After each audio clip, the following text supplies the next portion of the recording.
Here we go, ladies and gentlemen. I am Zhong. I'm the Zhong Cage Fighting Series owner right here, and right next to me I have Luis Caballero, right? Yes, sir. And making the Zhong Cage Fighting Series debut.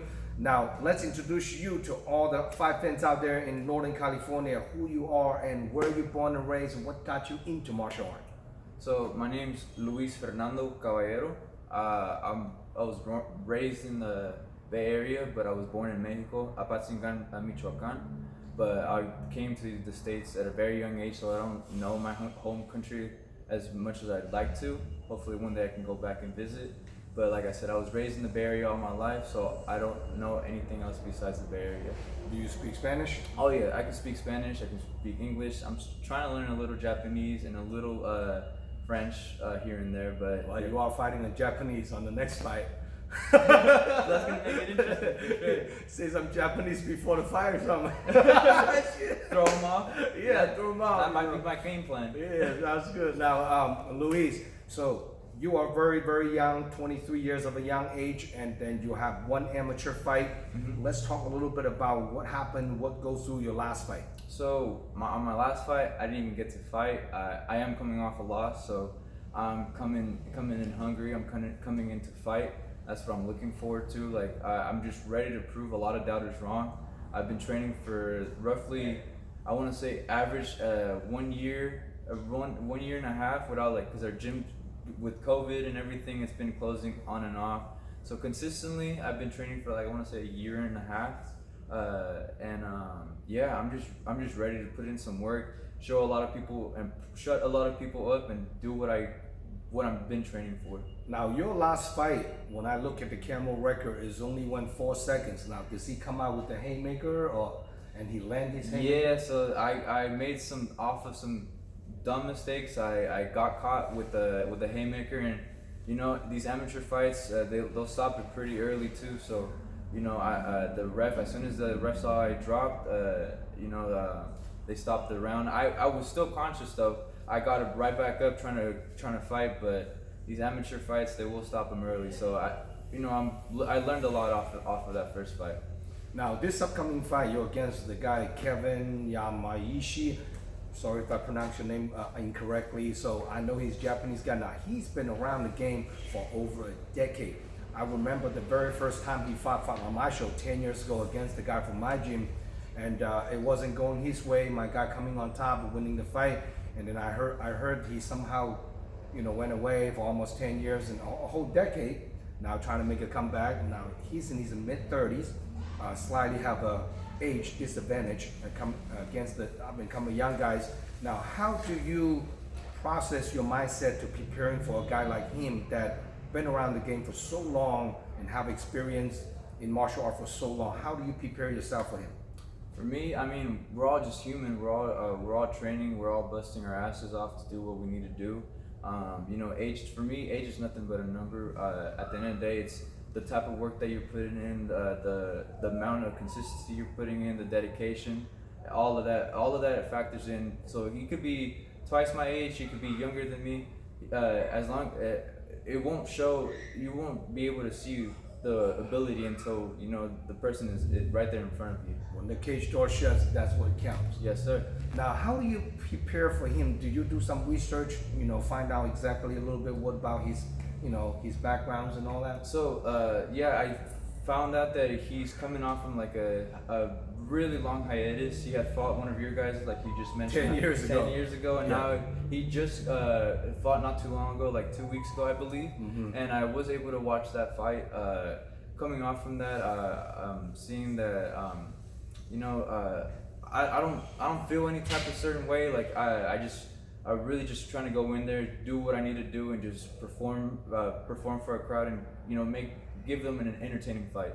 Now, as an amateur, under 3 fights rules, and you guys only can fight a 3 2-minute round, so the round's quite short.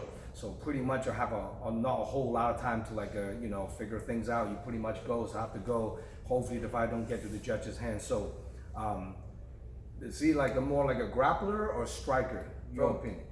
From what I was able to see from his last fight, I would say he's typically more of a grappler. So definitely, I'm well trained all around. I do jits, I do taekwondo, boxing. So I can scrap and I can also take it to the ground. That's pretty awesome. Now, let's talk a little bit about where you train and what gym you're coming out of it.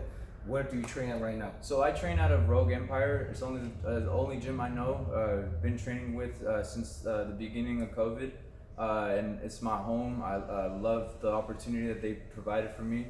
Because before that, I wasn't a mixed martial artist. I've been an athlete all my life, growing up playing soccer, transitioned into football, but then that fell off, and luckily I had my brother who introduced me to the world of mixed martial arts, and I'm grateful for that because ever since he introduced me to mixed martial arts, my life has changed for the better, and I couldn't be happier where I'm trying to take this. Now, a little bit about your personal life. What do you do for work, Luis? So for work, I am a security guard for a company called Security Industry Specialist. I've been with them for almost a year now. Great company, it really works with my training and then / working schedule, because living out here in the Bay is not easy, especially as an amateur MMA fighter. We got bills to pay, we got to make a living, and also like we got to train, like we got to bust our asses off, because my end goal, I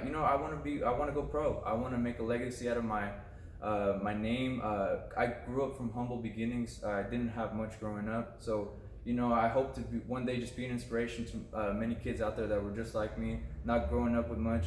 You can whatever you put your mind to, you can always achieve, just as long as you stay consistent and you stay determined. How do you see this fight go down against Kevin?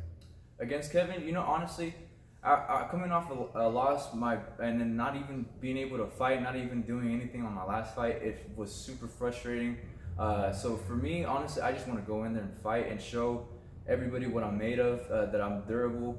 And for me also, that loss, it's not a loss, it's a lesson.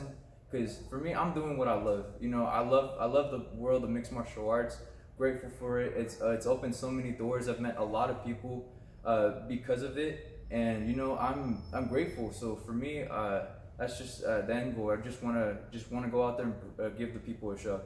That's pretty awesome. So now, do you have any special loved one, training partner, coaches, supporters that you want to shout out to for this upcoming fight? So my biggest supporter, is my training partner, Francisco Caballero, my brother. I'm grateful for you, bro. Because of you, I'm standing right here, getting interviewed for my next fight. I'm super grateful that I have you as my training partner. So you push me to be better every single day. Not only that, not only him too, just my family.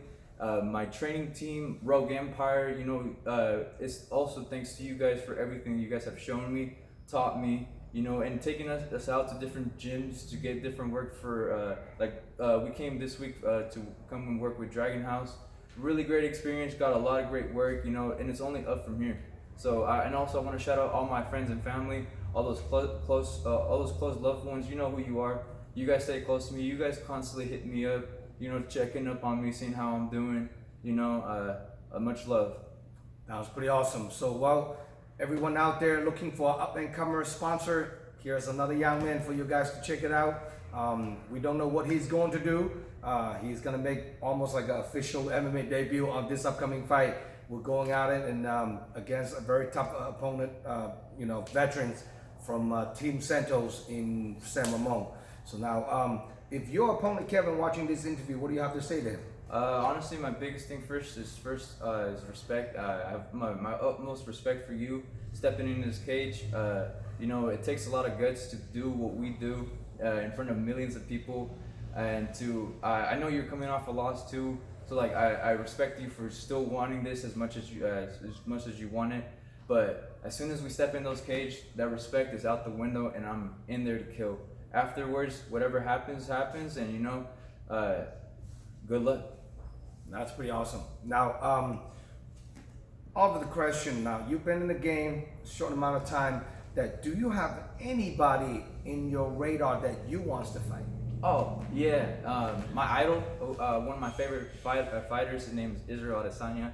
I hope to spar with him, we fight with him one day. He's a big guy. He's a big guy. He has that reach advantage, but you know what? I'm pretty flexible, so Those head kicks ain't nothing to me. And I'm also, I just want to really test myself against the best in the world, really test my ability. And, because every single time I go against somebody that's better than me, I always come off learning.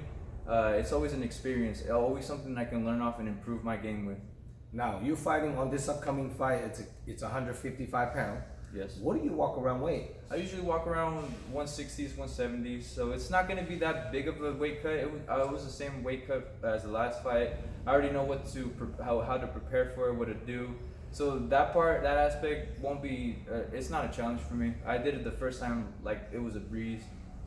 Thanks to also the guidance of my brother, he helped me out along the way. So with the weight cut, shouldn't be an issue. Do you see yourself in the future, even when you make the pro debut, you still fighting at 155 pound lightweight? I do, but not when I make my professional debut. I don't plan on making it at 155. I do plan on fighting at 145. Like Conor McGregor, he ended up becoming a 2-division champ, so that's what I'm trying to do. I want to first take over the 145ers, and then after that, work my way up to 155. And who knows, maybe even go up to 170, see how I'm doing and become the first triple champion. But that's later on the road. Right now, I'm focusing on this fight, and that's my top priority, just to fight for this next fight. Sounds good. Now, for more information about this upcoming fight card, please check out DragonHouseMMA.com. Fight card layout update is this upcoming weekend, actually tomorrow. So a lot of matchups going to be on my website. And please subscribe my YouTube channel and help me to grow my YouTube channel. And click on the subscribe button. I appreciate all the love and support. And can't wait to watching this young man make his Zhong Cage Fighting Series debut on the May 28th. It's a huge stack card, and this event's a live stream pay-per-view nationwide.